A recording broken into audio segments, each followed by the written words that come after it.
Bonjour à toutes et à tous, bienvenue sur ma chaîne. Aujourd'hui, on va parler du film Yojimbo.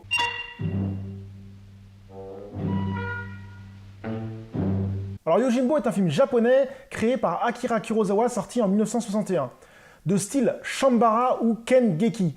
Alors en gros, pour ceux qui ne savent pas ce que c'est, ce sont des films de sabre japonais, un peu à la style western. Alors, il faut savoir que ce style est hyper répandu au Japon, hein. Il y a eu des tas de films et certains sont considérés comme des chefs-d'œuvre et sont des chefs-d'œuvre bien sûr. Alors Yojimbo, ça parle de quoi? L'histoire se passe au Japon à l'ère d'Edo. C'est dans un petit village qui se trouve dans l'ancien Tokyo. Un samouraï vagabond du nom de Sanjiro, joué par l'acteur Toshiro Mufin, arrive dans ce village. Et très vite, Sanjiro voit qu'il y a deux clans rivaux qui sont complètement en conflit et qui terrorisent le village. Donc Sanjiro décide de louer ses services en tant que garde du corps à l'un des deux clans.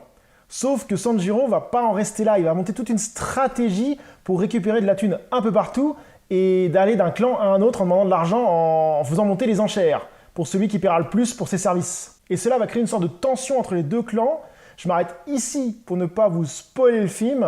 Voilà en gros le speech. Comme ça, ceux qui n'ont pas vu le film, ils pourront le voir et découvrir le film. Et là, j'en vois certains qui me disent « Mais attends, ça me dit quelque chose ce truc. J'ai déjà entendu parler de ça. Ce scénario, je l'ai déjà vu quelque part. » Et oui, ce scénario a été pompé pour un film de western, pour une poignée de dollars, de Sergio Leone, avec Clint Eastwood.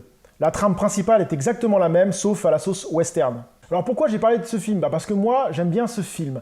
J'aime bien l'ambiance, le style scénaristique et la façon dont le film est structuré. Et j'adore comment Sanjiro arrive à manipuler les deux clans et faire monter une sorte de pression. Et cette pression et tout ce bordel qu'il a créé, il commence un peu à perdre le fil, il commence à perdre un peu le contrôle, quoi. Mais je m'arrête là pour pas spoiler le film. Alors pour ceux qui s'attendent à un film d'action, de sabre, des chorégraphies et tout ça, non, ce n'est pas le but du film. Il ne faut pas s'attendre à avoir de gros combats, c'est un film plutôt calme, qui place plutôt ses pions, qui avance un peu comme un échiquier.